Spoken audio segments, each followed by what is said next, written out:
ধরা বাঁধা কোনো চাকরি না করলেও রাইডার হিসেবে ইতিমধ্যে অল্প স্বল্প পরিচিতি লাভ করেছে আবির। পাশাপাশি একটা ট্রাভেল এজেন্সিতে কাজ করেও টুকটাক রোজগার করে। তাদের ইচ্ছা মতো যেখানে ইচ্ছা ঘুরে বেড়ায় বন্ধু বান্ধব নিয়ে। রোজগারের টাকা থেকে পিজার জন্য একটা ব্যাগ আর জন্মদিনের উপহার হিসেবে তাসনিয়ার জন্য একটা ঘড়ি এনেছে সে। যদিও ঘড়িটা জন্মদিন না হলেও সে আনতো। পাশাপাশি জন্মদিন হওয়ায় ঘড়িটা উপহার হিসেবে একখা পেয়েছে। ঘড়িটা দেখার পর মিনি তার হাতে পড়ে বসে আছে সারাদিন। তার হাতে সেটা হচ্ছিল না, তারপরও সে সেটাই পরবে। ভিজা কিনে নেওয়ায় কি কান্নাকাটি তার। তার পায়ের জিনিস সে পরবে, তার মায়ের জিনিস সে পরবে না কেন? রাতে যখন তার বাবা বাড়ি ফিরল, সে বাবার কোলে উঠে ঘড়িটা নেড়ে চেড়ে দেখালো। বলল, এটা গিফট আবির আঙ্কেল দিয়েছে। তুমি মাকে গিফট দিয়েছ? গোফরান বলল, না, তোমার মা কেক কাটলে রাগ করে। গিফট দিলে আমাকে বাড়ি থেকে বের করে দেবে। মিনি বলল, কেন? গিফট দিলে হ্যাপি হয় হয় কিন্তু তোমার মা হবে না, কারণ তোমার মা মহিষী নারী। মহিষী নারীদের খুশি করা এত সহজ নয়। তাদেরকে গিফট দেওয়া যায় সেই ব্যাপারে আমার আইডিয়া নেই। আমার যখনই ভালো কোনো গিফটের কথা মনে পড়বে তখনই আমি দিয়ে দেব তোমার থেকে। মিনি খুশি হয়ে বলল, সত্যি? সত্যি। Good boy. মিনি টুপ করে বাবার গালে চুমু খেয়ে কোল বেয়ে নেমে চলে গেল।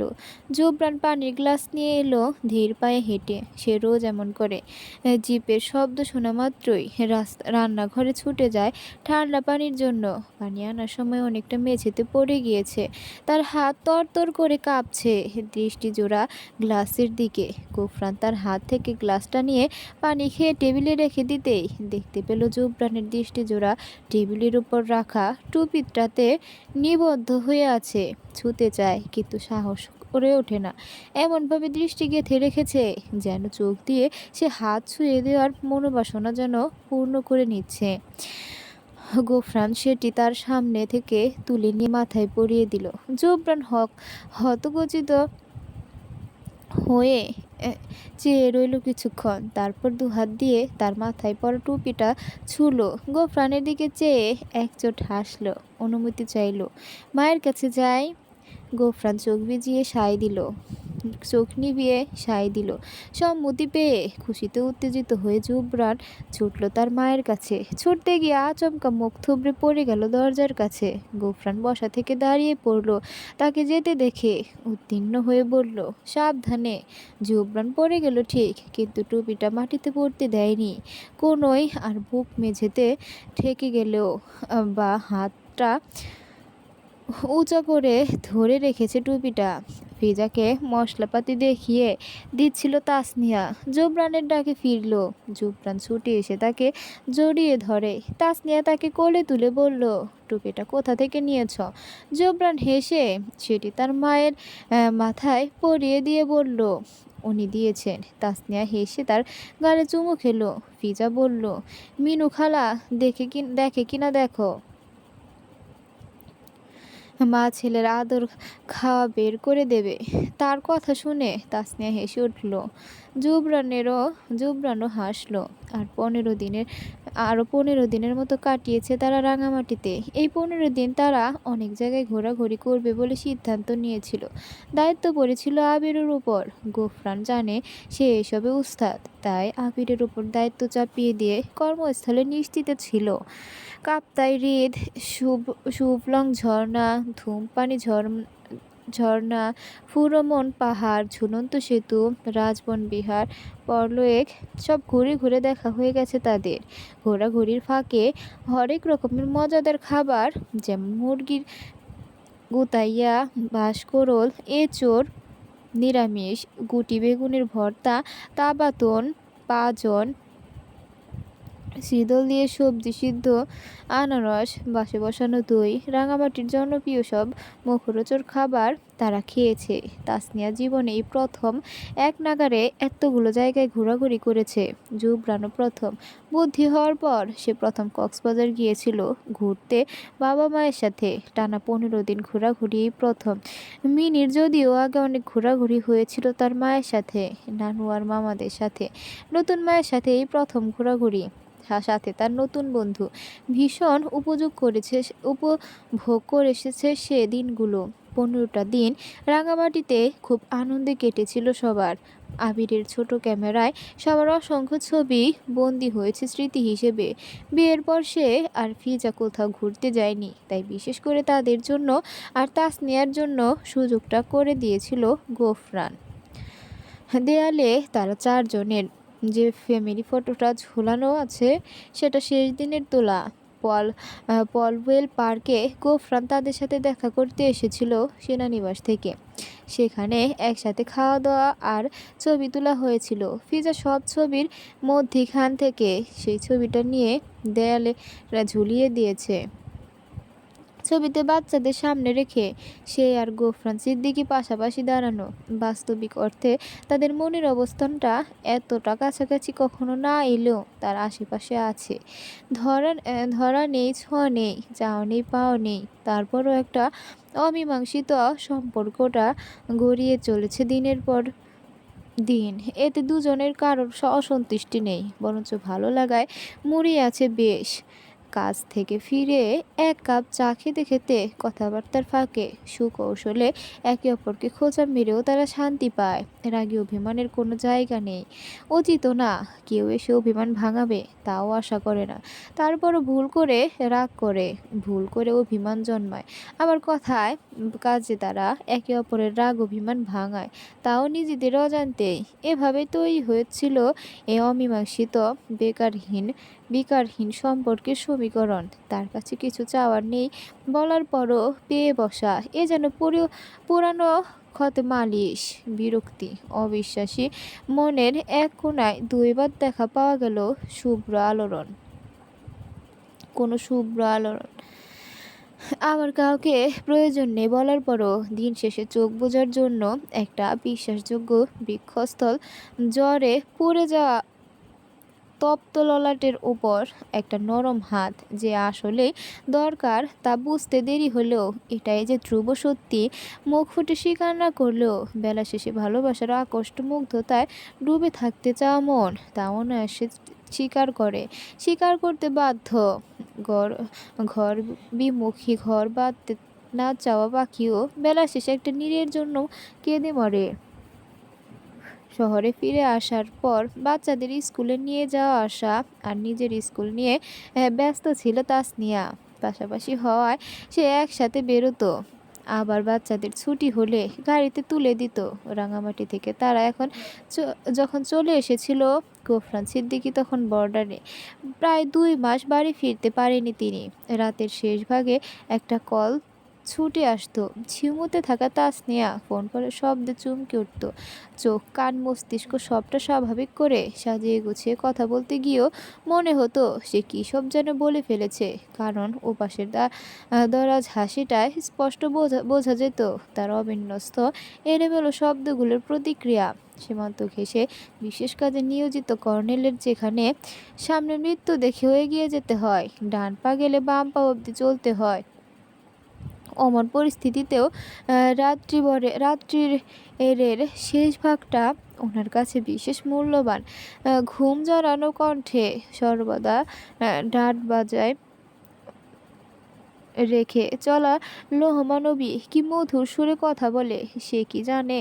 পুরুষ কণ্ঠটা যখন বলে আপনি ঘুমাচ্ছেন, ফোনটা তাহলে রাখি, সে কথা বলার সাথে সাথে নারী কণ্ঠ দৃঢ় প্রতিবাদ জানিয়ে বলে আমি ঘুমাচ্ছি না। আর তা বলার পরপরই নিজের কথায় সে নিজেই অপ্রভূত হয়ে পড়ে, অপ্রতিভ হয়ে পড়ে।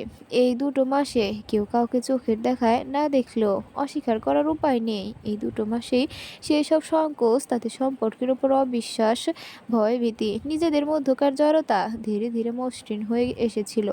এক বাড়িতে এক ঘরে থাকার পরও তাদের যতটা না কথা হয়নি, তার চেয়ে শতগুণ কথা হয়েছে মুঠোফোনটির মাধ্যমে, যেন সদ্য প্রেমে পড়া একজোড়া চড়ুই। কিচিরমিচির শব্দে কেটে গিয়েছে কয়েকটা নির্ঘুম রাত। বারান্দায় দাঁড়িয়ে কখনো বা বৃষ্টির শব্দ শোনা হতো, ফোনটা চুপচাপ কানে ধরে রেখে। কখনো বিজলির দ্রুত দ্রুত দ্রুম দ্রুম শব্দে কেঁপে উঠে রক্তবর্ণ ধারণ করা আকাশের দিকে চেয়ে। কখনো বা অন্তরাত্মা কাঁপিয়ে দেওয়া বর্ডার ঘেঁষে বোমা হামলার বিকট শব্দ শুনে। এই ছোটখাটো নাম জানা অনুভূতি কোনো এক শুভক্ষণে পুনরায় ভালোবাসার জন্ম দিয়েছিল দুই কঠিন মানবীর মনে। অতি উত্তেজিত কৌতূহল বিদ্ধ মনের মধ্যে তারপরও প্রশ্ন বিঁধেছিল। দূর থেকে সবটা সুন্দর, কিন্তু কাছে এলে সবটা আবারও ফিকে হয়ে যাবে, তিক্ত হয়ে উঠবে, সম্পর্কে ছিঁড় ধরবে। এইসব ভাবনায় বুঁদ হয়ে থাকা দুটো হৃদয় ক্রমশ দূরে সরে থেকে ছিল এই ভয়ে। সম্পর্কের জটিলতা কাটিয়ে ওঠার মতো সম্পর্কের মাপকাঠি মুঠোফোনের কয়েকটা কথায় যে নির্ভর করে না, সে সম্পর্কে তারা বিদিত ছিল। তাই এতগুলো দিন শেষে দেখা হওয়ার পর সম্পর্কের সমীকরণটা ঠিক কোথায় গিয়ে দাঁড়াবে তা নিয়ে বিস্তর ভাবনার ভিড়ে নাস্তানাবুদ হয়ে পড়েছিল দুজন। ২-২.৫ মাসের ব্যবধানে বাচ্চাদের ঘর আলাদা হয়েছে। দুজনের পাশাপাশি দুটো ঘর। মাঝখানে রিডিং রুমে তাদের বই খাতা, চেয়ার টেবিলের পাশাপাশি যুবরানের সাইকেল, ক্রিকেট, ফুটবল, ব্যাডমিন্টনের সরঞ্জাম দোকান বসেছে। সাথে রয়েছে মিনির কয়েকটা পুতুলের সংসার। দেয়ালে দেয়ালে রং পেন্সিলের আঁকাআঁকি। ঘরের কোনায় কোনায় ঝুলে থাকা অদক্ষ হাতে আঁকিবুকি করা পেন্টিং। যুবরানের হাতে আঁকা যুদ্ধের পোশাকে তার সুপারম্যান। মিনির হাতে আঁকা লাল রঙের শাড়ি পরা, সাথে কানের কাছে ফুল গোজা, কাঁধে ব্যাগ নিয়ে আত্মবিশ্বাসের সাথে দাঁড়িয়ে থাকা স্কুল মাস্টারিনী মা, যার সাথে তার সম্পর্কের সমীকরণটা নেহাতি একটা চুক্তির উপর নির্ভর করে শুরু হলেও এখন সেই সম্পর্কে পুরোপুরি বিশুদ্ধ ভালোবাসায় রূপ নিয়েছে। মা এখন আদর না করে সারাক্ষণ বকাবকি করলেও মিনির মনে হয় না মা তাকে ভালোবাসে না। মা বকলে, বিরক্ত হলে সে অভিমানে গাল ফুলিয়ে থাকে, চোখের কোণে জল টলমলো করে, কথা না বলে এড়িয়ে চলে। তার মা রাগ না ভাঙিয়ে উল্টো নিজেই রাগ করে বসে থাকে, কথা বলে না। কিন্তু তারপরও মা কখনো চলে যায় না, যেখানে গেলে আর ফিরে আসবে না। মায়ের অসুখ হলে সে শিওরে বসে থাকে, কপালে আঙুল বুলিয়ে দেয় এবং হাত পায়ের আঙুল টেনে দেয়, জ্বরে পুড়তে থাকা বুকে ওম খুঁজে নেয়। সে অসুস্থ হলে তার পরের দিন সকালে দেখে মায়ের চোখের কোটরে জমে যাওয়া কালি। মায়ের ভালোবাসাগুলো সে দেখে বকাবকির পর গুমোট হয়ে বসে থাকা মায়ের মুখে। চোখ ভাঙিয়ে ধমক দেওয়ার অনেকক্ষণ পর শীতল হয়ে আসা মায়ের চোখ। বারণ না শুনলেও পিঠের উপর পরা কড়া চরের পর নরম হাতে স্নেহের পরশ বুলিয়ে দেওয়া হাতের ভাঁজে রাগলে ধূর ছাই করে তাড়িয়ে দেওয়ার পর রাগ কমলে আগলে ধরে চেপে ধরা বুকের গন্ধে। মিনির খুব বুঝ হয়েছে আজকাল, মায়ের কাছ থাকলেই সে বাবাকেও পেতে চায়।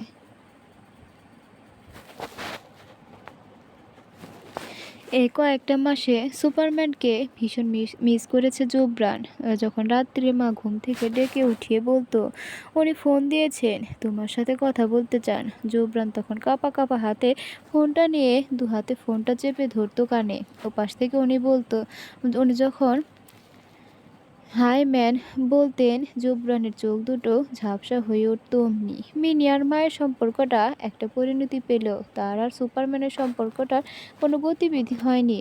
কেমন একটা গোলক ধাঁধায় সেটি আটকা পড়েছিল। তারপর একদিন এলো সেই দিনটা, মেঘলা আকাশে ছেয়ে থাকা 26শে মার্চ, স্বাধীনতা দিবস উপলক্ষে স্কুলে খেলাধুলা ও পুরস্কার বিতরণী অনুষ্ঠানের আয়োজন করা হয়েছিল। জুববানো ছিল দৌড় প্রতিযোগিতায় অংশগ্রহণ করা খেলোয়াড়দের একজন। যখন দৌড়ে যাওয়ার জন্য চারিদিকে বাঁশি বেজে উঠছিল, তখন প্রস্তুতি নিয়ে থাকা জুবরান দেখছিল স্কুল গেটের সামনে দিয়ে জিপ থেকে নামা তার সুপারম্যানকে। 2 মাস পর নিজেই নিজের আইকনকে চোখে দেখার অদম্য কৌতূহলের দরুন কি এক দুর্দম্য শক্তি ভর করছিল তার পায়ে। সে ফার্স্ট হওয়ার পর যখন সবাই একসাথে হাততালি দিচ্ছিল, তখন হাততালি দেওয়া মানুষগুলোর ভিড়ে সুপারম্যানও ছিল।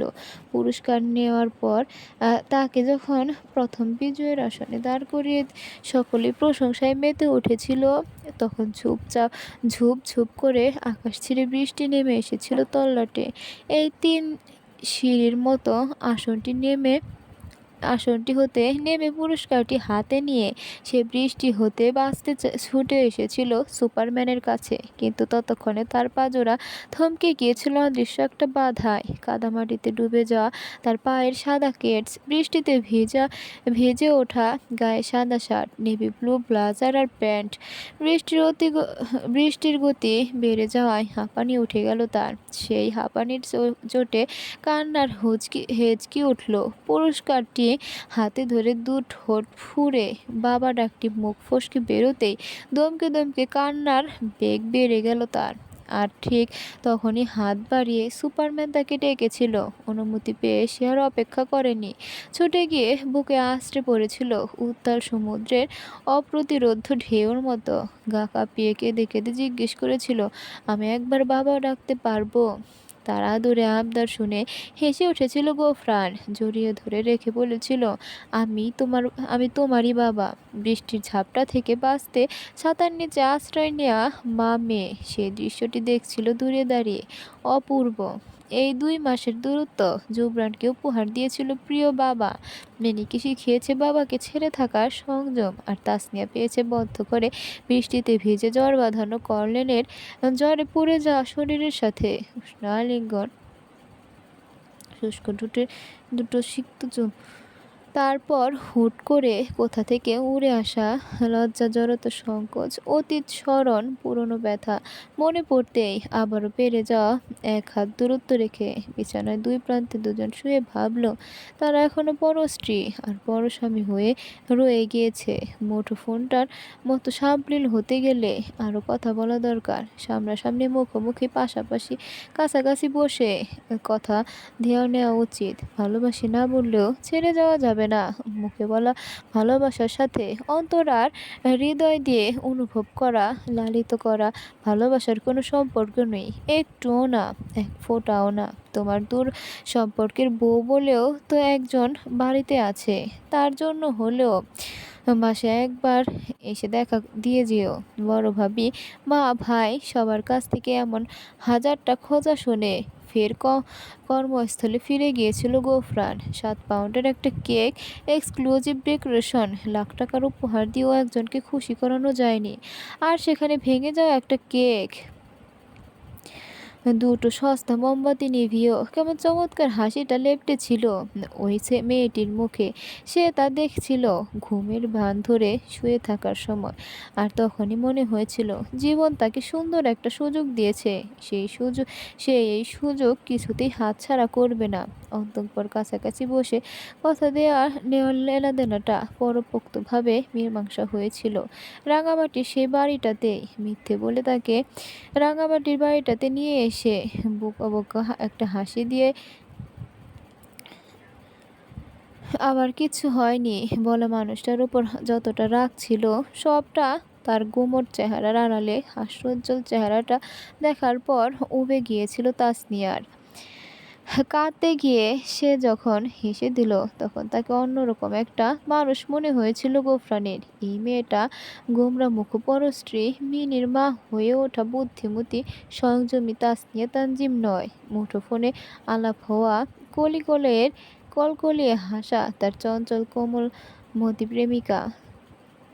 তারপর দুটো শরীর মিলেমিশে একাকার হয়ে যাওয়ার মতো একটা শক্তপোক্ত আলিঙ্গন, কয়েকটা এলোপাথারি চুমো আর পরা পরা আঙুলের ছোঁয়ায় তাসনিয়ার গালটা যখন রাঙা হয়ে উঠেছিল, তখন তার মনে হলো জন্মদিনের উপহারের চাইতে ভালো আর কি হতে পারে।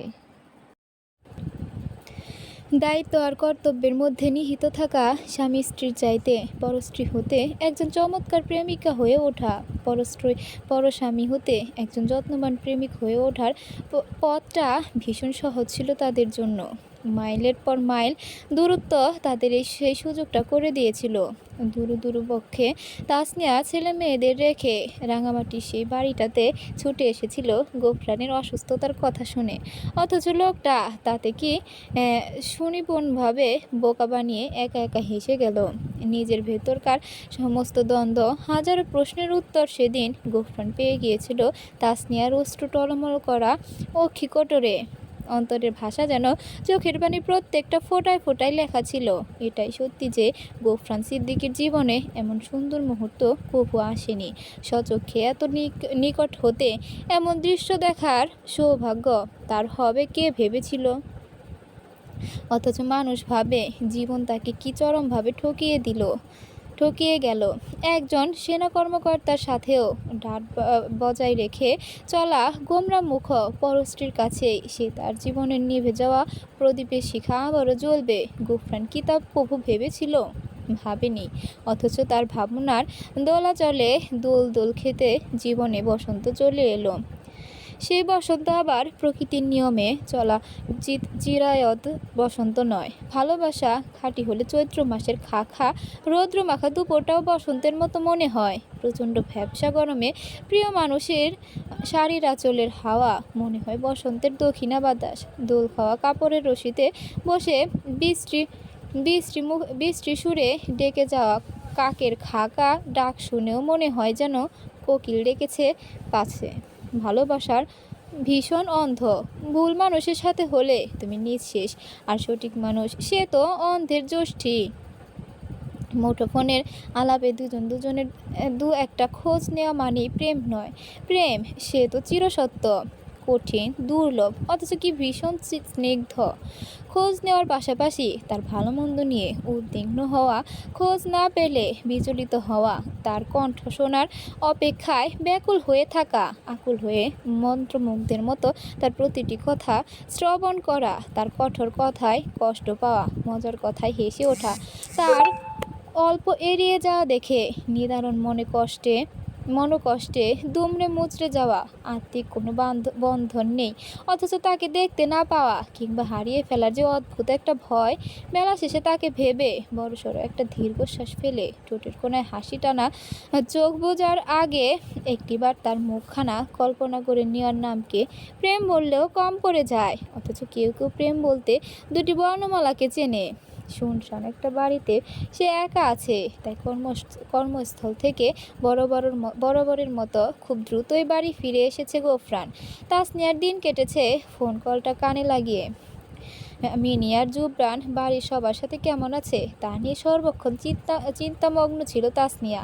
বাবার সাথেও অনেক কথাবার্তা হলো।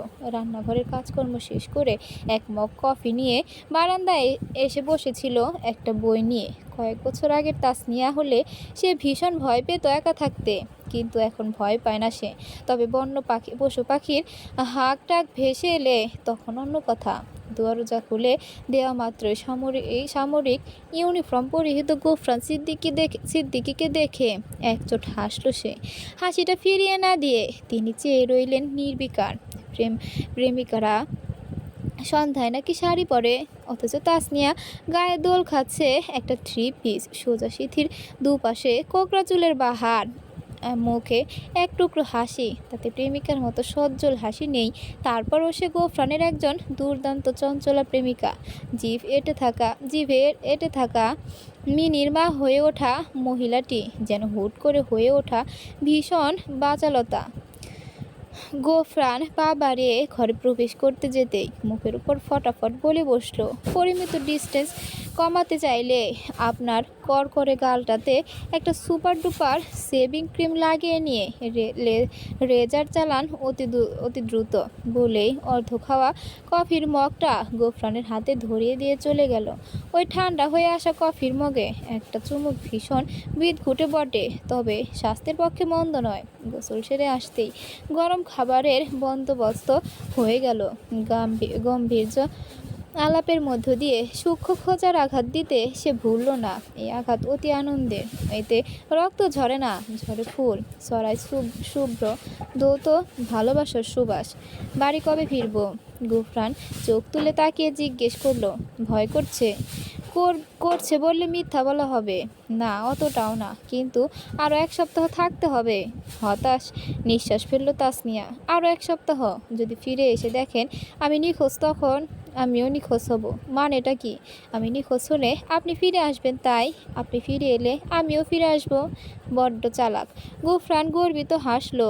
তাসনিয়া বলল, কিন্তু যদি অনিচ্ছা সত্ত্বেও নিখোঁজ হই? এনাফ তানজিম, একটা মানুষ আর কত হারাবে? তাসনিয়া হেসে উঠল। এই তো রেগে গেল। হাসার কিছু বললাম না, কিন্তু আপনার চেহারা দেখে আমার বড্ড হাসি পাচ্ছে। রেজার দ্রুত চালানোর কারণে কেটে যাতা হয়েছে দেখছি। সেরে যাবে। তা তো যাবেই, কিন্তু আমার কথা শোনার কারণ কি? আমি আমি আমার বেপরোয়া প্রেমিকের খোঁজে ছুটে এসেছি। সে পরিমিত ডিস্টেন্স কমালে পাপ হবে না। গোফরান জবাবটা খাওয়া দাওয়া শেষ করার পর দিয়েছিল। যখন সে গোফরানের দেওয়া পছন্দের নীল শাড়িটা পরে বারান্দায় দাঁড়িয়ে আঁচল ওড়াচ্ছিল, বন্য হাওয়ার তালে তালে দুজন স্বচ্ছ প্রেমিকার প্রেম যেমন হয়, যতটুকু হয় ঠিক ততটুকুই ছিল তার উত্তর। দূর থেকে দুটো হৃদয় একে অপরের গভীরভাবে জানাশোনার পর কাছ থেকে আরও একবার জানাশোনা খুঁটিয়ে নেওয়া, অনুযোগের সুরে অভিযোগের সমাপ্তি, অনেক কথা, গল্প, ব্যথা, হাজারো ক্ষতের উপশম হিসেবে দুটো হৃদয়ের ঘনিষ্ঠ আলিঙ্গন। সোডিয়ামের আবছা আলোয় মনের মতো করে গভীর পর্যবেক্ষণে এই প্রথম দুটো মুখ একে অপরকে কাছ থেকে দেখে প্রতিটি লোমকূপটি পড়ে নেওয়া, চোখ মুখ নাক ঠোঁট প্রতিটির কোনায় কোনায় রোপণ করা ভালোবাসার মুগ্ধতায় পরিপূর্ণ। তাসমিয়া আচমকা অট্ট হাসিতে ফেটে পড়তে গোফরান আবার অবাক কণ্ঠে শুধালো, হঠাৎ কি হলো? তাসমিয়া হাসতেই থাকলো। তার বাহুধারা তখনও গোফরানের কণ্ঠ বন্দি, আর গোফরানের বাহুতে সে। তার হাসি থামছে না দেখে গোফরান চেয়েই রইল। তাসনিয়া তার করকরে গালের দুপাশে আলতো করে হাত ছুঁয়ে দিয়ে বলল, কেন প্রেমিক তার বর্তমান প্রেমিকাকে বলে কারণ আপনি আমার স্ত্রী কবে হলাম? আমাদের বিয়ে হলো না? ওটা নয়, মনেরও তো বিয়ে শাদী দরকার।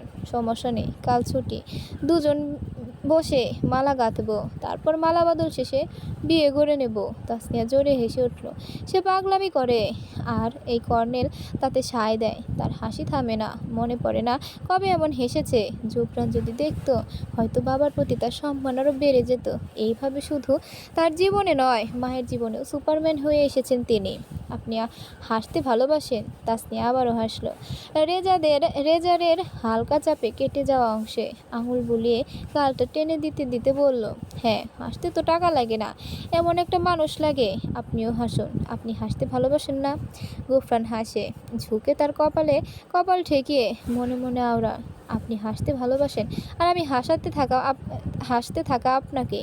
অন্তঃপর মালা ঘাতা শেষে দুই মনের কারচুপি বিয়েও সম্পূর্ণ হলো পরের দিন। হাতাহাতি করে হাসি খুশি দুষ্টু মিষ্টি খুনসুটির মধ্য দিয়ে রান্নাবান্না খাওয়া দাওয়া শেষে নতুন দম্পতি দিনের শেষ ভাগে এসে বারান্দায় দাঁড়িয়ে যখন একে অপরকে অনুভবে ব্যস্ত ছিল, ঠিক তখনই আকাশ কাঁপিয়ে বৃষ্টি বর্ষণ হলো তাদের সমস্ত অন্ধকার অতীত ধুয়ে মুছে সাফ করে দেওয়ার জন্য। ওভাবে চাঁদটা ডুবে গেল, নীল আকাশটা হারিয়ে গেল, ঝমঝম শব্দ ভারী হলো। ঝড়ো ঝাপটায় দুই দেহ ক্রমশ হালকা পাতলা ভেজে উঠল, কিন্তু অনুভবের প্রহর এক জায়গায় থেমে রইল। দুজন একে অপরের সাথে আকষ্ট ডুবে থাকার পর মনে হলো তারা একে অপরের কাছে অসম্পূর্ণ। উপন্যাসের শেষ ছিঁড়ে যাওয়া পাতাটি, যেটি খুঁজে পেতে বহু ভুল মানুষের সাথে আলাপ ঘটেছে। তাদের কেন এমন হলো ভেবে সে অশ্রু বিসর্জন দেওয়া তাসনিয়ার চোখের কোল বেয়ে গড়িয়ে পড়া জলটুকু গোফরানের বুকে পরম উষ্ণতা ঢেলে দিয়েছিল। তখন তার নগ্ন পিঠের কালশিটে দাগগুলি চোখে পড়ায় আচমকা চোয়াল শক্ত হয়ে এসেছিল গোফরানের। প্লিজ আর নয় তানজিম, সে যে পিঠের কালশিটে দাগের কারণ তার আঘাতের জায়গা মনে দেওয়া উচিত নয়, আর যে একসাথে মনকেও আঘাত করেছে তার জায়গা পায়ের নিচেও দেওয়া উচিত নয়। আমি আর কাঁদতে দেখতে চাই না তোমাকে, প্লিজ স্টপ। কথাগুলো তাসনিয়ার কান্নার বেগ আরও বাড়িয়ে দিয়েছে, ঝড়ের বেগের মতো। গোফরান তার কাঁপুনি দিতে থাকা শরীরটা নিজের সাথে মিশিয়ে রেখে বলল, খুব রুক্ষভাবে বলার জন্য সরি, তবে হ্যাঁ আমি এটাই করেছি। আমার মনকে যে বিষিয়ে দিয়েছে আমি তাকে আমার পায়ের নিচেও জায়গা দেইনি। তাসনিয়া মুখ তুলে তার দিকে অনিমেষ চেয়ে থেকে ভাবলো তাকে ঘৃণা করতে হবে, বাঁচতে হলে তাকে ভুলতে হবে। এটা তো ভুল করেও ভাবিনি, এমন সুন্দর মুহূর্ত তো তার সাথেও কেটেছে। তখন তার তিক্ত অতীত ছিল না, হাসি খুশি প্রাণচঞ্চল সে ভালোবাসার লাল নীল সাগরে ডুবেছিল অহর্নিশ। অন্য একটা পুরুষের বাহুডোরে সে থাকবে এমন কথা তো ছিল না, তারপরও এমন হলো। কোনো দোষ না করেও তাকে প্রতিটা পদে পদে প্রতারিত হতে হয়েছে। তার অবুঝ ছেলেটাকেও ফেলে মানুষটা চলে গিয়েছে, তাকে অথই সমুদ্রের মাঝপথে নামিয়ে দিয়ে। আবারও যদি এমন কিছু হয় এবার বাঁচা মুশকিল হয়ে পড়বে। তাকে বাঁচতে হবে ছেলেটার জন্য, নিজের রক্ত না হয়েও যে নিজের অংশ হয়ে উঠেছে সেই মেয়েটির জন্য। আর ভাঙতে পারবে না সে।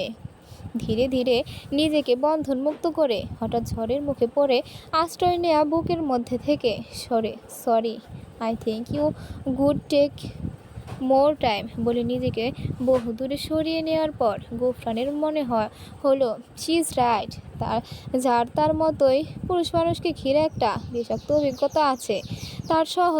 তারা সহজেই কাউকে বিশ্বাস করে ফেলার কথা নয়, কিন্তু সে করেছে। সে নিজেও প্রতারিত হয়েছে অমনে একটা মহিলার কাছে, কিন্তু তানজিমের মতো মানুষকে চিনতে তার ভুল হয়নি। আজ না হোক কাল তানজিমও চিনতে পারবে। তারা দুজনেই ঘর করতে চেয়েছিল, আগেও এখনও। তারপরের দিন সন্ধ্যায় বারান্দার চেয়ারে বসে গোফরানের জন্য অপেক্ষা করছিল তাসনিয়া।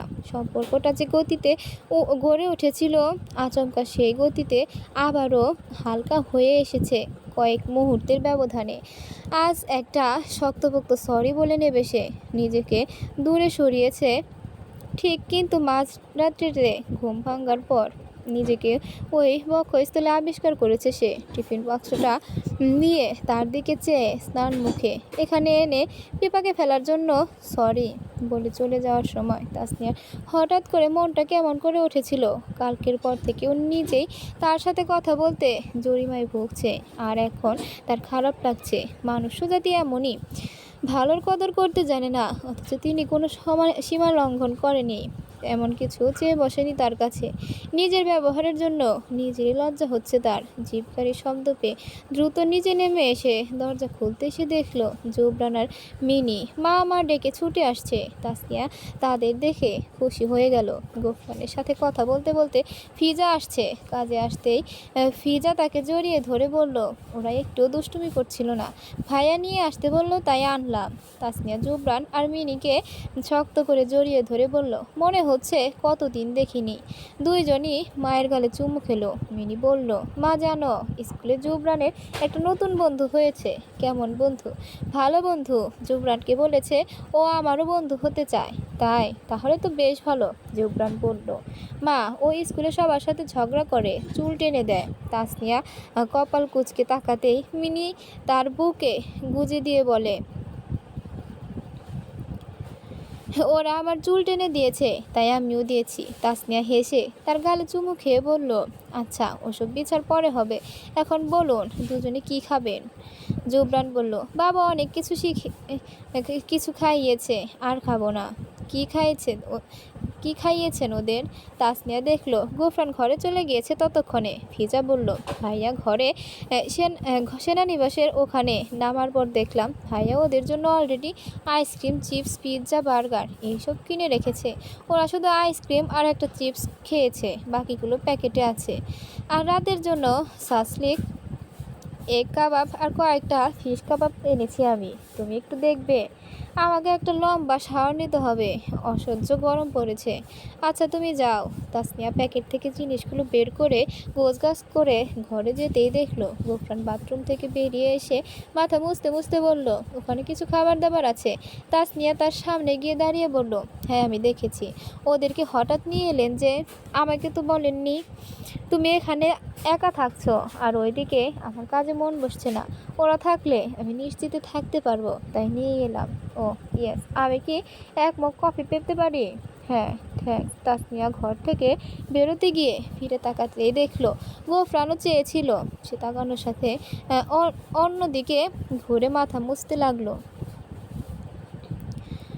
জুবরান বেলুন ফোটাচ্ছিল তার স্নিপার টয় গানটা দিয়ে। ফিজা বেলুন ফুলিয়ে সাজিয়ে দিচ্ছে, জুবরান ফোটাচ্ছে। দূরত্ব বাড়িয়ে দিতেই সে কিছুতেই বেলুনগুলো ফোটাতে পারছে না। এক গুচ্ছ বেলুন নিয়ে মিনি হাসতে হাসতে খেলছে একা একা। ফিজা বলল, জুবরান লুজার। জুবরান বলল, না আমি এখনই ফাটবো, দেখবে। বলতে বলতে বলতেই ট্রিগার চাপ দিতেই গুলি ছুটল, কিন্তু বেলুন ফাটলো না। ফিজা হেসে বলল, হাঁটতে হাঁটতে গোফরান জুবরানের পেছনে এসে দাঁড়িয়েছিল। মিনি বাবা বলে ডেকে উঠতেই জুবরান ঘাড় ফিরিয়ে তাকালো। মিনি দৌড়ে এসে বাবার গালে গাল ঘষে খেয়ে চলে গেল খেলতে। জুবরান চেয়ে রইল। গোফরান ভুরু উঁচিয়ে বলল, what happened? Shoot. Jubran shoot করলো, কিন্তু ব্যর্থ হলো। অ্যাগেইন। জুবরান আবারও শুট করলো, এবারও ব্যর্থ হলো। পরপর কয়েকবার ব্যর্থ হওয়ার পর গোফরান দূরত্ব আরও বাড়িয়ে দিয়ে তার পাশে হাঁটু করে বসে বলল, মনে করো এই বেলুনগুলো তোমার অ্যানিমি, যাদের হাত থেকে তোমার দিকে গুলি ছুটে আসছে। এখন তুমি কি করবে? জুবরানকে ভীত দেখালো, চেয়ে রইল চুপচাপ। গোফরান বলল, লক্ষ্য স্থির করো। লক্ষ্য মানে ওই বেলুনগুলোর মধ্যে যে কোনো একটি, তার দিকে মনোনিবেশ করো। মনে করো ওই নীল রঙের বেলুনটি তুমি ফাটাবে।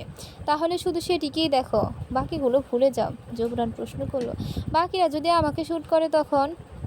গোফরান হাসলো তার প্রশ্নে। এই ছেলে তার ভবিষ্যৎ, তার কর্ণধার। সে উত্তর দিল, তোমার সবচেয়ে বড় শত্রু তোমার দুর্বলতা। তোমাকে কেউ তখনই আঘাত করতে পারবে যখন তোমার অবস্থান, তোমার দুর্বলতা সম্পর্কে সে জেনে যাবে।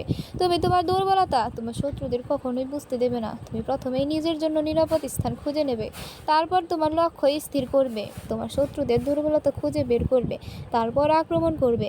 একটা কথা মনে রেখো, খেলার মাঠে তুমি খেলোয়াড়, যেখানে প্রতিযোগীরা থাকে, কিন্তু যুদ্ধের মাঠে তুমি যোদ্ধা, যেখানে তোমার প্রাণঘাতী শত্রুরা থাকে। তাদের কাছে কখনোই আপোষ নয়, কখনোই নিজেকে চিনতে দেওয়া নয়। এবার শ্যুট করো। Red, blue, orange, fast.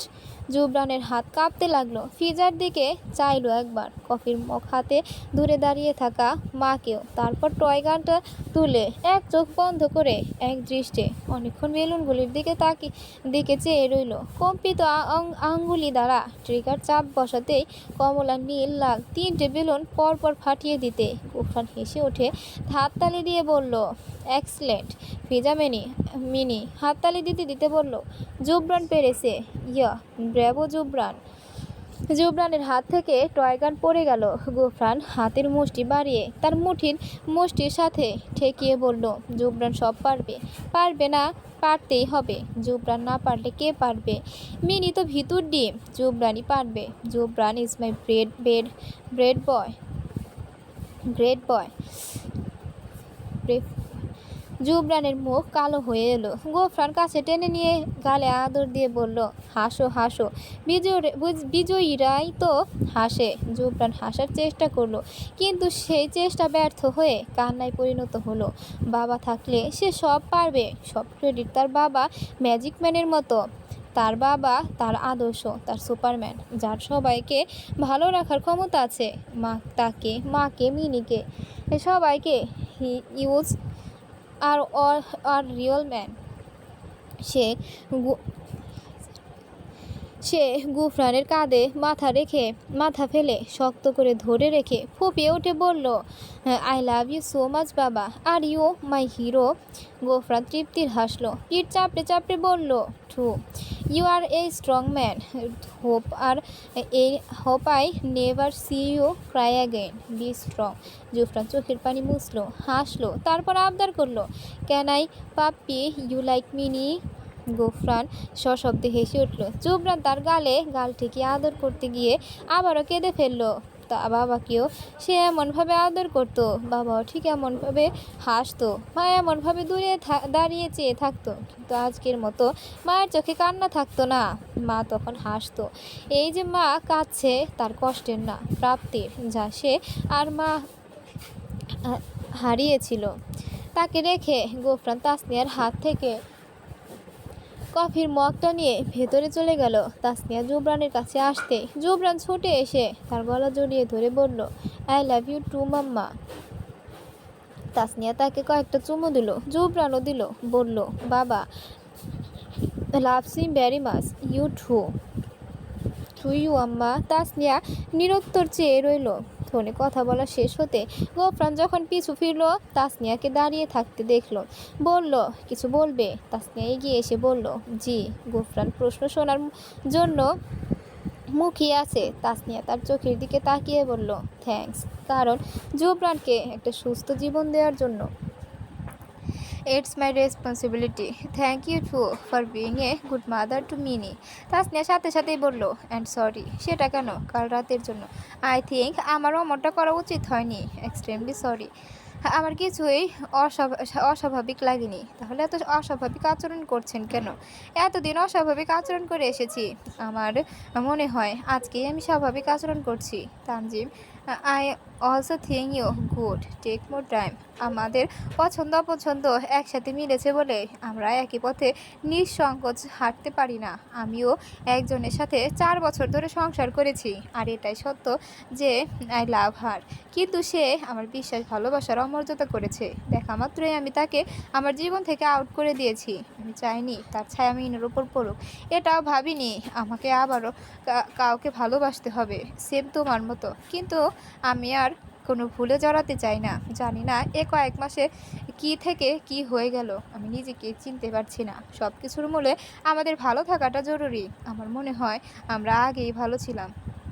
যেহেতু দুজনেই প্রাপ্তবয়স্ক, আমরা জানি আমাদের কি করা উচিত, কতটুকু ডিস্টেন্স মেনটেন করা উচিত শারীরিক মানসিকভাবে। তাসনিয়া তার হাত চেপে ধরে বলল, I am really sorry colonel.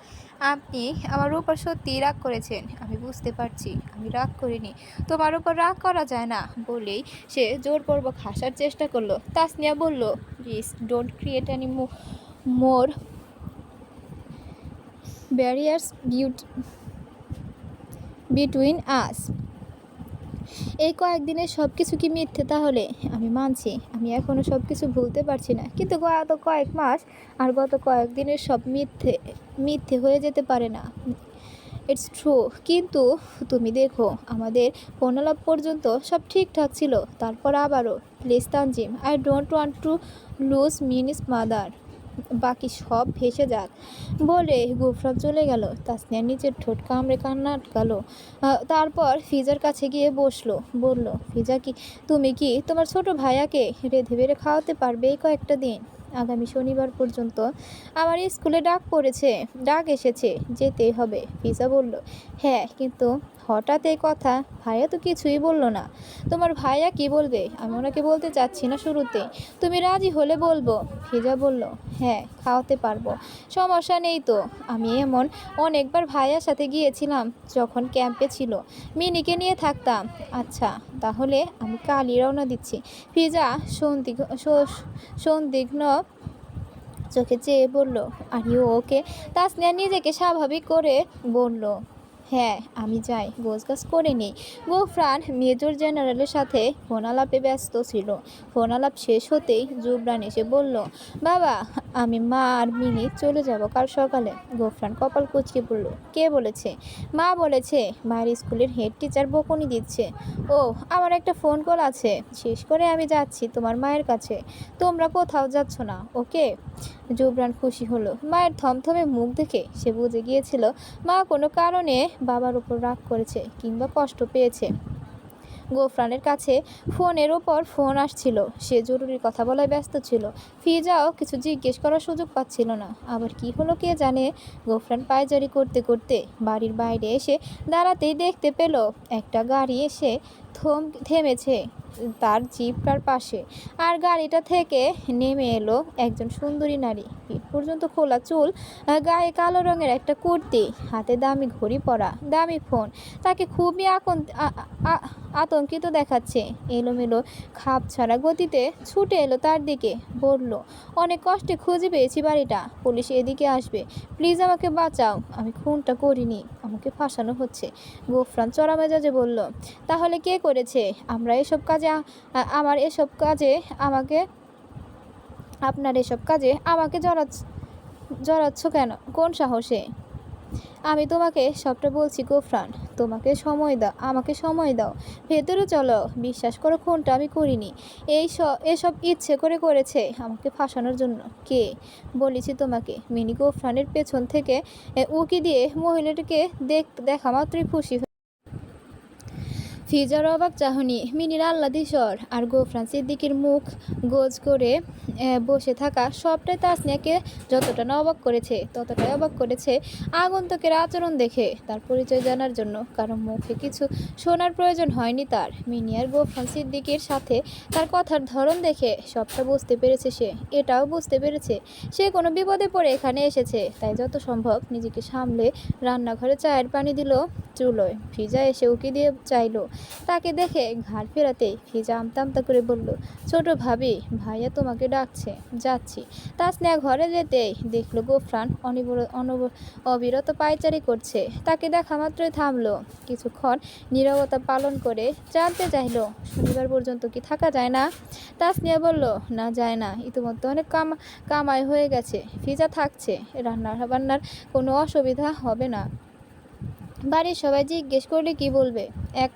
একই কথাই বলবো। গোফরান চুপ থাকলো। অন্যদিকে দৃষ্টি ঘুরিয়ে রাখা তাসনিয়ার মুখে চোখ রেখে কপালে আঙুল বুলিয়ে বলল, রোহিণী সরকার আসাতে নিশ্চয়ই তোমার কোনো আপত্তি নেই, কারণ তোমার জানা আছে ওর সাথে মিনি কিংবা আমি যাকে চিনি না তাকে নিয়ে মাথা ঘামাতে পছন্দ করি না। গোফরানও এটাই জানতো। তানজিম যথেষ্ট বুদ্ধিমতী, তার কাছে থেকে অহেতুক প্রতিক্রিয়া সে পাবে না রোহিণী সরকারের আগমনে। যেহেতু সে বিপদে পড়ে এসেছে, সেহেতু তাকে যতটা সম্ভব একটা ফয়সালা করে তাকে বিদায় করা উচিত। মিনির মা হয়ে ওঠা সংযমী তাসনিয়া তানজিম বিষয়টা হজম করতে পারলেও গত কয়েক মাসের ব্যবধানে গড়ে ওঠা প্রেমিকা সত্তা নিশ্চয়ই তা সহ্য করতে পারবে না। অতএব ঝামেলা থেকে দূরে থাকাই বাঞ্ছনীয়। মিনি বহুদিন পর মাম্মামকে পেয়েছে। তার দেওয়া অনাদার অবহেলাগুলো ছোট মনটা মনে রেখে দিতে পারেনি। তার মায়ের কষ্ট দেখে সেও বিচলিত হয়ে পড়েছে। কোলে উঠে গলা জড়িয়ে ধরেছে। কি হয়েছে? এতদিন কোথায় ছিল? কেন তাকে ছেড়ে গেল? কেন বাবাকে ছেড়ে গেল? তাকে কি মনে পড়ে না? এই সমস্ত প্রশ্ন এক নাগাড়ে করে গেল তার জন্মদাত্রীকে। ফিজা অনেকবার হাত বাড়িয়ে তার কোলে ডেকেছে, কিন্তু সে এলো না। ফিজা ভীষণ রাগান্বিত হয়ে বলল, সরি রোহিণী সরকার, তুমি কি অন্য কোথাও যেতে পারতে না? কেন এখানেই আসতে হলো তোমাকে? রোহিণী নিরুপায় হয়ে বলল, আমি গোফরানের অনুমতি নিয়ে এসেছি। বিশ্বাস না হলে জিজ্ঞাসা করো। রাতের বেলায় একটা মেয়ে মানুষ তার কাছে সাহায্য চাইলে, বিশেষ করে তার মেয়ের মা, তখন সে কি ফিরিয়ে দিতে পারবে? তুমি সুযোগটা কাজে লাগিয়েছ। তোমার চাইতে বেশি তো ভাইয়াকে কেউ চেনে না। তুমি জানতে ভাইয়া কখনো এতটা কঠোর হতে পারবে না তোমার সাথে, তাই তুমি সবটা ভেবে এখানে এসেছো। তুমি কি জানো না এখানে ভাইয়া সদ্য বিবাহিত বউ আছে? রোহিণী সরকারের মুখটা তখন দেখার মতো হয়েছিল। সে কেন গোফরানের অনেক দূরের আত্মীয় স্বজনরাও এখনও জানে না মিনির একটা মা এসেছে। বিয়েতেও 7-8 জন উপস্থিত ছিল। রোহিণী সরকার চুপ করে বসে রইল। কিছুক্ষণ আগে মিনির সমবয়সী যে ছেলে বাচ্চাটাকে দেখছিল সে সে কে তাহলে? মিনি আসো, খাবে, খেয়ে দিয়ে ঘুমিয়ে পড়ো, চলো। মিনি তার মায়ের গলা জড়িয়ে ধরে বসে রইল, মুখ গোমরা করে। মায়ের মুখের দিকে এক পলক তাকালো। ফিজা বলল, তুমি নিশ্চয়ই তোমার মেয়েকে অতটাও ভালোবাসো না, প্লিজ ওকে নামিয়ে দাও। রোহিণী তার মাথায় কথার জোরাজুরিতে নামাতে চাইলেও মিনি আর নামলো না। রেগে মেগে ফিজাকে বলল, আমি মাম্মামের সাথে খাবো, তুমি পচা। ফিজা তাকে রোহিণীর কাছ থেকে কেড়ে নিতে চাইলে রোহিণীকে শক্ত করে ধরে রেখে কেঁদে উঠল মিনি। রোহিণী বলল, থাক, আমি তো চলেই যাব। থাকুক না কিছুক্ষণ, যাবে কিন্তু এখন তো যাচ্ছ না। ওকে বুঝিয়ে কোল থেকে নামিয়ে দাও প্লিজ। আমি তোমার উপস্থিতি যতটা সহ্য করতে পারছি না, তার চেয়ে বেশি অসহ্য লাগছে মিনিকে কোলে নিয়েছো বলে। ফিজার কথার আঘাতে রোহিণী মিনিকে বোঝালো, কিন্তু মিনি নামবে না। আর ঠিক তখনই দরজার পাশ দিয়ে ঘরের গিন্নিকে যেতে দেখলো রোহিণী। আর একটু দেখতে ইচ্ছে হয়েছিল, কিন্তু ফিজা সামনে থাকায় সেই ইচ্ছেটুকুকে দমিয়ে রাখলো। কিন্তু এই অল্প দেখায় তার অনেক কিছু মনে হয়েছে। গোফরান এসে বলল, মিনি তোমার মায়ের কাছে যাও, ফিজা ওকে নিয়ে যা, ওর সাথে জরুরি কথা আছে। ফিজা বলল, ও আসছে না কিছুতেই। গোফরান হাত বাড়িয়ে বলল, মিনি এসো। মিনি কেঁদে উঠল মাকে ধরে রেখে। তার অবুঝ মন কিছুতেই বুঝতে চায় না এই মা একদিন তাকে ফেলে রেখে চলে গিয়েছিল। ফিজা রেগে চলে গেল সেখান থেকে। সে গোফরান সিদ্দিকীর জীবনে দ্বিতীয় মানুষ, আর গোফরান সিদ্দিকী তার জীবনে দ্বিতীয় মানুষ। এই সত্যটুকু সে মনে প্রাণে স্বীকার করে গোফরান সিদ্দিকীর সাথে যতটা না সে জড়িয়ে পড়েছিল, তার চাইতে বেশি জড়িয়ে পড়েছিল মা পাগল মেয়েটার সাথে। গোফরান সিদ্দিকীর আদর্শ স্ত্রী হওয়ার কোনো তাড়া না থাকলেও মিনির মা হয়ে ওঠা তার কাছে একটা চ্যালেঞ্জের মতো ছিল। শুরু থেকেই এই চ্যালেঞ্জে নিজেকে জয়ী মনে হলেও নিজের মাকে পেয়ে মিনির আনন্দ, আহ্লাদ, আবার মাকে হারিয়ে ফেলার ভয়ে কান্নার ঝঙ্কার, সবটা তাসনিয়াকে আঙুল দিয়ে বুঝিয়ে দিয়েছে, চাইলে মা হওয়া যায় না। নিজেকে বারংবার বুঝিয়ে যাওয়া ভেতর সত্তার কাছ থেকে সংযমী মন এবার কোনো আশা পায়নি, কোনো সান্ত্বনা পায়নি। গোফরান সিদ্দিকীর জীবনে সেই একমত এখন বর্তমান, সেই ভবিষ্যৎ, এটা ভেবে নিজেকে সান্ত্বনা দিলেও মিনির মা হিসেবে তার জায়গাটা নিছকে একটা প্রয়োজন ছিল। তা সে ভালো করেই বুঝেছে, একজন স্ত্রী কিংবা প্রেমে পড়া প্রেমিকার মন নয়। একজন মায়ের মনটা তখন ভীষণ রকম হিংসা আর ঈর্ষায় জ্বলছিল ভেতরে ভেতরে। মিনির আদুরে কণ্ঠস্বর যতই কানে আসছিল, মায়ের গলা জড়িয়ে ধরে বসে থাকা মিনির সেই দৃশ্যটুকু যতবার চোখে ভাসছিল, ততবারই তাসনিয়ার চোখ জলে ভাসছিল। আর মনে পড়ছিল বিগত দিনগুলির কথা। ওই বয়সে একটা বাচ্চা তারও আছে বলেই হয়তো মা ছাড়া মিনির কষ্টগুলো সে অনুধাবন করতে পেরেছিল খুব সহজেই। একজন বাবাহীন সন্তানের চাইতে মাহীন সন্তানের বেড়ে ওঠা আরও ভয়ঙ্কর কষ্টের। সেই ভয়ানক কষ্ট আর আঘাতে জর্জরিত মায়ের অনাদার অবহেলায় পতিত মেয়েকে তার আপন করতে তাই দেরি হয়নি। অথচ আজ মনে হচ্ছে সব বৃথা চেষ্টা ছিল। একজন স্ত্রী কিংবা প্রেমিকার হিংসাত্মক মন যতটা না হিংস্র, মায়ের হিংস্র রূপটা তার চেয়েও বেশি ভয়ঙ্কর। তা স্বচক্ষে দেখছিল ফিজা আর গোফরান। এতদিনের চেনা জানার দরুন তাসনিয়া তানজিমের কান্না চাপা মুখটা বেশ চেনা হয়ে গেছিল গোফরানের। সেই কান্না চাপা মুখটাকে স্বাভাবিক রেখে সরাসরি রোহিণী সরকারের কোল থেকে মিনিকে নিজের কাছে ডাকার পরও মিনি আসতে না চাইলে গালে ঠাস ঠাস করে চর বসিয়ে রোহিণীর কোল থেকে তাকে কেড়ে নিয়ে ঘরে এসে দরজা বন্ধ করে দিয়েছিল সে। ফিজা বেশ খুশি হয়েছিল, আর গোফরান শুধু চেয়ে রইল স্ত্রী আর প্রেমিকার কাছে তার নিজের জায়গাটা পাকাপোক্ত না হলেও মা হিসেবে তাসনিয়া তানজিম যে তার চাইতো এগিয়ে, তা আরও একবার স্বচক্ষে দেখার পর বড়সড় একটা স্বস্তির নিঃশ্বাস ফেললো সে। ওকে ওভাবে মারলো আর তুমি বসে বসে দেখলে? গোফরানের উত্তর, মেয়ে আমার একার নয়। রোহিণী সরকার পরপর ঘটনাগুলোর দরুন নিজের জায়গা এবং আসন্ন বিপদের কথা ভুলেই বসেছিল। সে যেন এখনো সত্যিই মিনির মা, এখনো গোফরান সিদ্দিকীর স্ত্রী। নিজের প্রতি প্রতিক্রিয়া দেখে বারংবার অবাক হচ্ছিল সে। এমন ঘর কোনো জীবনযাপনে সে কখনোই খুশি ছিল না। বাচ্চা পালা, ঘর সংসার, স্বামী সেবা এসব কখনোই তার জীবনের লক্ষ্য ছিল না। অথচ আজ মনে হচ্ছে একজন নারীর জীবনের অস্তিত্ব স্বামী, সংসার আর সন্তান। মিনি ভীষণ কাঁদছিল, মায়ের কাছ থেকে কেড়ে আনার দুঃখে নয়, তার সামনে বসে অনবরত কেঁদে যাওয়া তার নতুন মাকে দেখে। নিজে মেরে আবার নিজেই কাঁদছে কেন? বিন্দির বিন্দির বিয়ে ঠিক হওয়ার সে কাজে আসতে পারবে না জানিয়েছিল রোহিণীকে।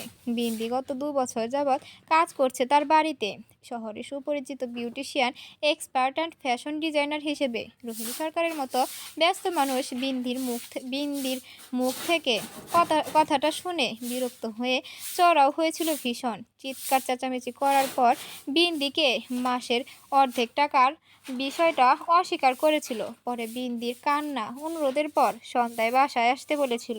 সে তখন টাকা দিয়ে দেবে। সন্ধ্যায় বাড়ি ফেরার পর সে অন্যান্য কাজে ব্যস্ত থাকার দরুন তার মনে ছিল না যে বিন্দির আসার কথা ছিল।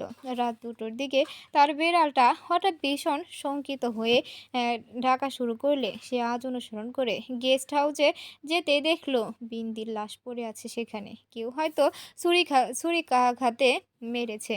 এইসব দেখার পর রোহিণী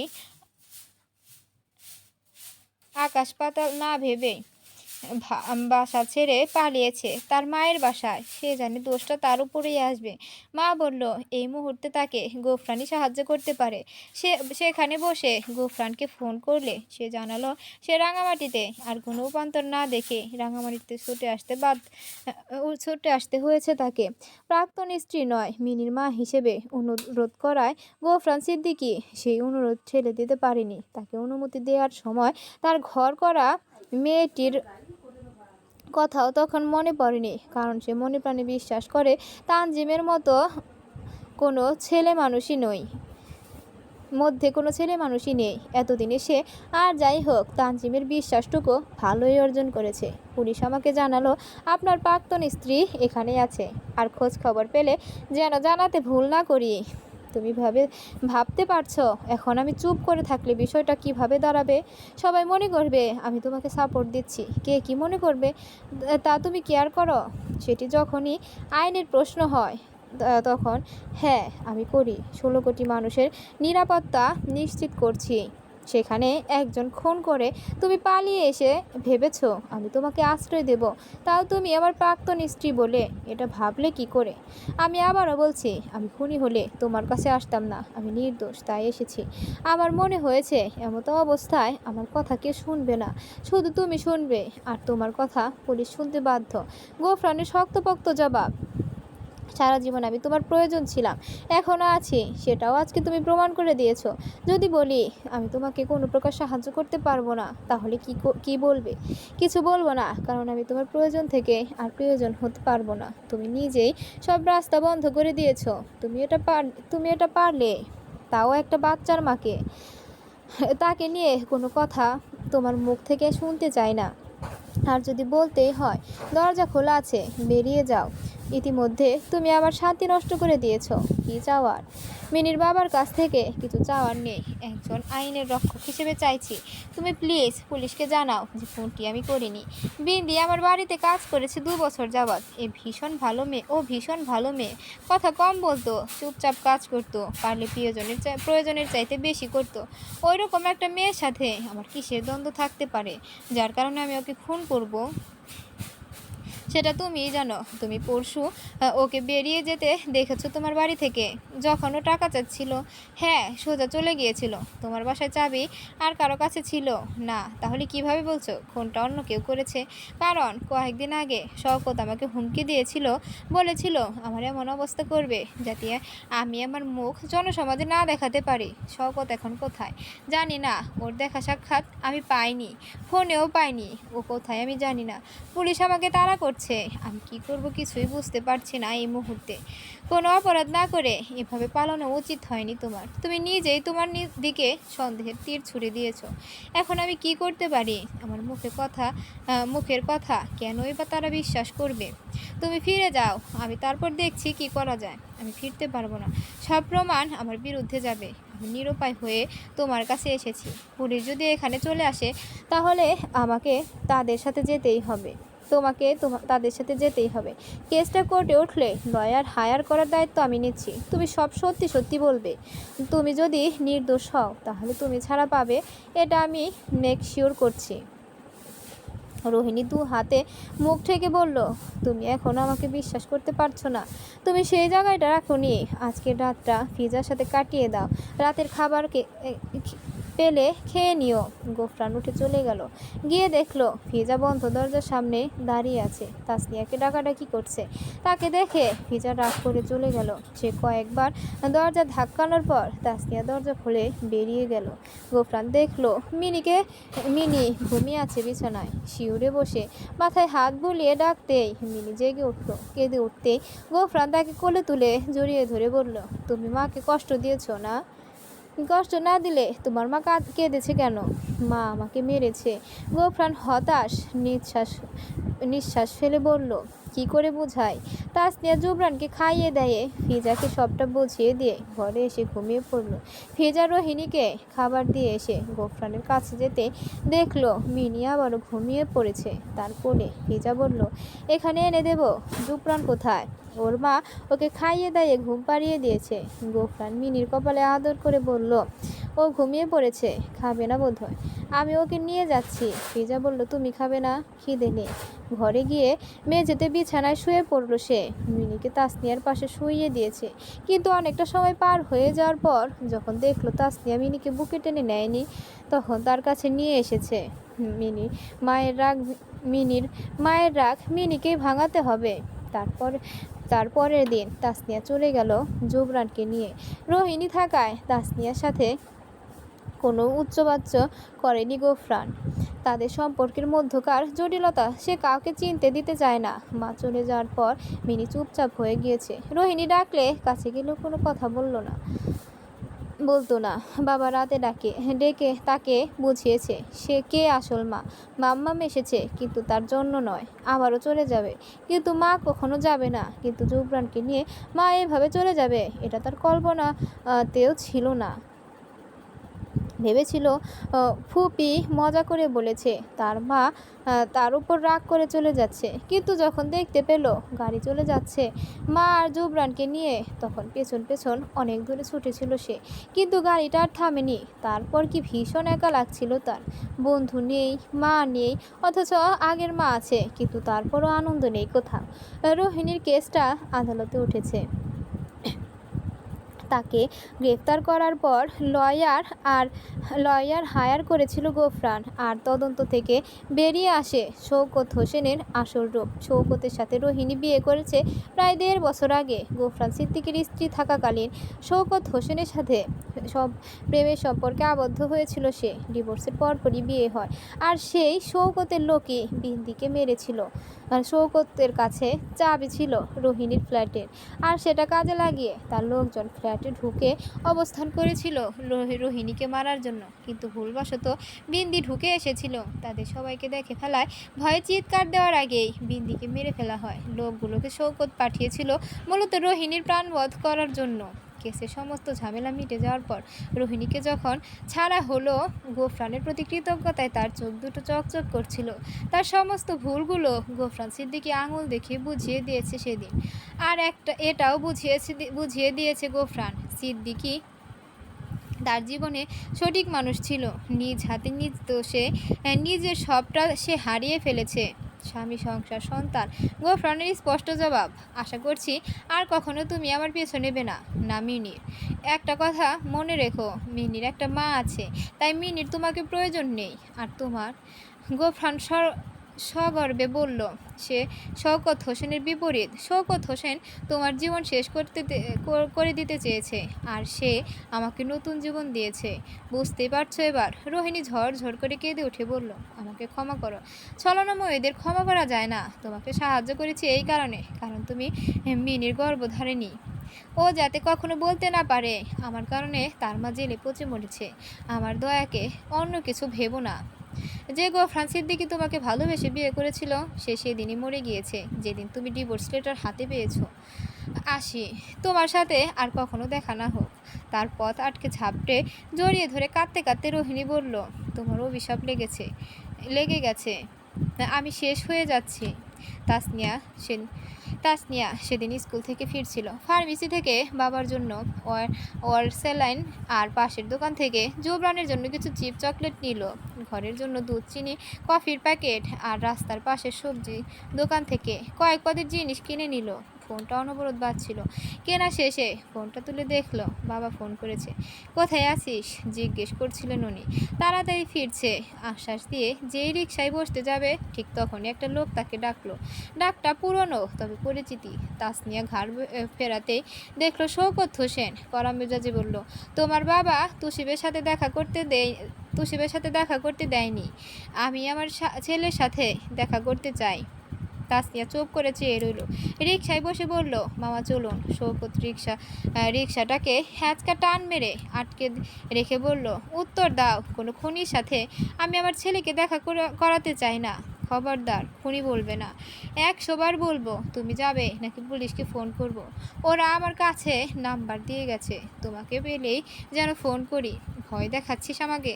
দেখাচ্ছি, ভালোই বলছি, পথ ছাড়ো। আমি একবার তুসিবের সাথে দেখা করতে চাই। তাসনিয়া রিকশা ছেড়ে হাঁটা ধরল। শওকত তার পেছন যেতে যেতে বলল, তুমি রোহিণী সরকারের পক্ষ নিচ্ছ? হ্যাঁ নিচ্ছি। তুমি জানো না ও কত ডেঞ্জারাস মহিলা। নিজের স্বার্থ সিদ্ধির জন্য ও সব পারে। ও আমাকে ব্যবহার করেছে, তার প্রয়োজন শেষে ছুঁড়ে ফেলেছে। তাসনিয়া থেমে কর্কশ গলায় বলল, ওই ডেঞ্জারাস মেয়েটার জন্য তুমি আমাকে ফেলে চলে গেছো। আমার অবুঝ বাচ্চাটার মন ভেঙেছ। আমার সব শেষ করে দিয়েছ। আমার পথ ছাড়ো, নয়তো আমি এখনই গফরান সিদ্দিকীকে ফোন দেব। শওকত গফরানের নামটা শুনে অবাক হয়ে জানতে চাইল, তুমি ওই লোকটাকে কিভাবে চেনো?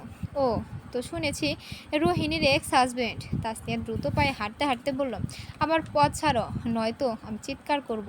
ডিভোর্সের পরেও তাসনিয়াকে একই গেটআপে চলাফেরা করতে দেখছে শওকত। ওকে দেখে কখনো মনে হয়নি ও অবিবাহিত কিংবা ডিভোর্সি। তাই হয়তো ওর বিয়ে হয়ে যাওয়ার বিষয়টা সে ধরতে পারেনি। আর তাছাড়া এতগুলো মাস সে কলকাতায় ছিল, বাংলাদেশে এসেছে জরুরি কাজে, আবারও পালিয়ে যাবে। কিন্তু একবার তুষিবের মুখটা দেখে যেতে ইচ্ছে হলো। তাসনিয়াকে সে বরাবরই নরম গাছের মানুষ হিসেবে জেনে এসেছে। তুষিবের ভবিষ্যতের কথা ভেবে সে যদি তাকে ক্ষমা করে দেয় তাহলে সে আবারও ভাববে, আত্মসমর্পণ করবে পুলিশের কাছে। হয়তো কয়েক বছর জেল খাটতে হবে, কিন্তু সে আবারও ফিরে আসবে তুসিবের কাছে, তাসনিয়ার কাছে।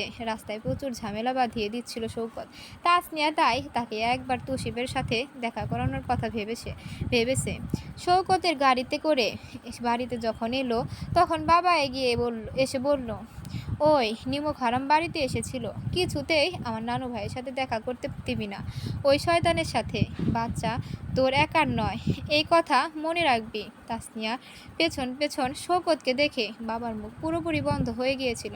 ও শুধু একবার দেখা করতে চাই বাবা। মেয়ের ওপর বিরক্ত হয়ে মাথা দুলাতে চলে গেলেন উনি। মা ফিরেছে শুনে জুবরান ছুটে এসেছিল মায়ের কাছে, কিন্তু এসে যাকে দেখলো তাতে তার স্পন্দন থেমে গেল। শওকত এগিয়ে গিয়ে তাকে জড়িয়ে ধরল আষ্টে পৃষ্ঠে, গালে কপালে অসংখ্য চুমু দিয়ে বলল, আই এম সরি তুষিব, বাবাকে ক্ষমা করো। আমি অনেক বড় ভুল করেছি, আমাকে ক্ষমা করে দাও। জোবরান হাঁ করে চেয়ে রইল শওকতের পরিণতি দেখে। তাসনিয়া নিজের চোখের জল আটকাতে পারল না, অথচ জোবরান কি ভীষণ শক্ত হয়ে একদৃষ্টে বাবাকে চেয়ে রইল। একটুও নড়ল না, কাঁদল না, তার শুকনো চোখের কোথাও একটুও জল দেখা দিল না। ও যে সেই তুষিব নয়, ও জোবরান। ও সবার সামনে কাঁদে না, আমি তোমার কাছে আবারও ফিরে আসবো তুষির। তুমি আমাকে ক্ষমা করবে। তুষির চুপচাপ চেয়ে রইল। বাবা তার সাথে এত পাগলামি শুরু করেছে, তাতে সে একটা শব্দ করলো না। তাসনিয়া কাঁদলো। এই ভেবে তার ছেলেটা কত কষ্ট পেয়ে এমন শক্ত হয়ে গিয়েছে। যে বাবা বলতে পাগল ছিল, সে ছেলে বাবার এমন কাকুতি মিনতিতে একটু টলছে না। তাসনিয়ার বাবা পুলিশকে শওকতের কথা জানিয়ে দিয়েছিল ফোনে। খবর পেয়ে একের পর এক পুলিশের গাড়ি এসে থামলো তাসনিয়াদের বাড়ির সামনে। কিছু বুঝে ওঠার পূর্বে সারা বাড়ি ঘিরে ফেললো পুলিশ। শওকত আত্মরক্ষার জন্য পিস্তল বের করে তুষিবের মাথায় ঠেকিয়ে বলল, কেউ এগুলে শেষ করে দেবো সব, নিজেও মরবো, সবাইকে শেষ করব, সরো সবাই। তাসনিয়ার পায়ের মাটি সরে গেল তখন। এ কেমন বাবা? তুষিব অবাক চোখে বাবার দিকে চেয়ে রইল। কোনো বাবা আত্মরক্ষার জন্য নিজের ছেলের মাথায় গুলি ঠেকাতে পারে? তাসনিয়া কেঁদে বলল, আমার ছেলেকে ছাড়ো, তোমাকে বিশ্বাস করাটা আমার ভুল হয়েছে, ছেড়ে দাও। শওকত তুসিবকে নিয়ে দরজার দিকে এগিয়ে গেল। তাসনিয়া চিৎকার করে কাঁদতে লাগলো, দোহাই লাগে ওকে ছেড়ে দাও, আর কত আঘাত করবে ছেলেটাকে। শওকত তারপরও কথা শুনল না। সে তার বাচ্চাকে মারতে পারে না, কিন্তু তাকে পালাতে হবে যে করেই হোক। তুসিবকে নিয়ে যেই দরজার বাইরে পা রাখতে যাবে, ঠিক তখনই শক্ত একটা মুষ্টাঘাতে ছিটকে পড়ে গেল শওকত। জুবরান গিয়ে তার সুপারম্যানকে জড়িয়ে ধরে কেঁদে উঠল হাও মাও করে। শওকত যখন প্রথমবার তুসিবের সাথে দেখা করতে এসেছে, তখনই গোফরানকে ফোন করে শওকতের কথা জানিয়ে দিয়েছিল তাসনিয়ার বাবা। আর খোঁজ পেয়ে সে ছুটে এসেছে। তার জীবদশায় আর কেউই জুবরানের বাবা হয়ে উঠতে পারবে না। কনস্টেবলরা শওকতকে গ্রেফতার করলো, আর বাকিরা para special commando force military officer lieutenant কর্নেলকে দেখা মাত্রই একসাথে স্যালুট জানিয়ে ধীরে ধীরে বেরিয়ে গেল। তাসনিয়া গোফরানের কোলে জুবরানকে দেখে স্বস্তির নিঃশ্বাস ফেলল। মানুষটার প্রতি আবারও ঋণী হয়ে পড়ল সে। শওকত যেতে যেতে চিৎকার করে বলল, আমি আবারও ফিরবো তুষিব, আমি তখন ভালো বাবা হব, আবার ফিরবো আমি। পুলিশ তাকে ঠেলতে ঠেলতে গাড়িতে তুলল, আর ফাঁক ফোকর দিয়ে সে দেখলো তুসিব ওই লোকটার কাঁধে মাথা ফেলে কেঁদে যাচ্ছে। পেছনে তাসনিয়া দাঁড়িয়ে ছেলের চোখের পানি মুছে দিচ্ছে। পরনে ইউনিফর্ম না থাকায় গোফরান সিদ্দিকীকে সে ঠাউর করে উঠতে পারেনি। সে বিড়বিড়িয়ে আওড়ালো, এই লোকটাকে, ওই লোকটা আমার ছেলেকে যে কুলে নিয়েছে, কর্নেল গোফরান সিদ্দিকী। তোর বউ বাচ্চা এখন তার, তুই জেলে পচে মর শালা। বিয়ের আগে হোক কিংবা পরে, শওকতের সেই প্রেমিকার কথা শুনলেও কখনো নাম ধরে শোনেনি তাসনিয়া। গোফরান সিদ্দিকীর সাথে জড়িয়ে পড়ার পরও না, কেসটা আদালতে না উঠলে সে জানতেই পারত না শওকত হোসেনের প্রেমিকাই রোহিণী সরকার। সে অমন শিক্ষিত সুন্দরী আধুনিকা নারীর প্রেমে পড়বেই না বা কেন। শওকত হোসেন বরাবরই তাসনিয়াকে ওভাবেই চাইতো। গোফরান সিদ্দিকী সেদিন খালি হাতে ফিরে গিয়েছিল তার কাছ থেকে সবটা আড়াল করার কারণে। শওকতের গ্রেফতারের দিন জুবরান নিজেও বাবার সাথে চলে যেতে ইচ্ছুক হয়েছিল, কিন্তু মায়ের কারণে যেতে পারেনি। বাবা যেবার 2 মাস পর বাড়ি ফিরেছিল, সেবার মা আর বাবাকে সে একসাথে বারান্দায় দাঁড়িয়ে চাঁদ দেখতে দেখেছিল। তারপর আর কখনো দেখেনি। তার ছোট্ট মন এটুকু বুঝে নিয়েছিল, মা আর বাবার মধ্যে একটা অমীমাংসিত দ্বন্দ্ব লেগে আছে, যার কারণে বাবা মায়ের সামনে দাঁড়াতে পারছে না, মাও বাবাকে ফেস করতে চাইছে না। তার উপর মিনিও একটা কারণ। সেদিন স্কুল থেকে ফেরার পথে গোফরানের ফোন কল পেয়েছিল তাসনিয়া। ফোন রিসিভ করার পরও কেউ কোনো কথা বলল না শুরুতেই। অনেকটা সময় পার হয়ে যাওয়ার পর তাসনিয়া ইচ্ছা করে ফোন কেটে দিল। তারপর আর ফোন আসেনি। ফিজাকে একদিন ফোন করার পর জানতে পারলো মিনি হসপিটালাইজড অনেক দিন ধরে। ওর প্রচণ্ড জ্বর, ভাইয়া জানাতে বারণ করেছিল, তাই তাকে জানায়নি এতদিন।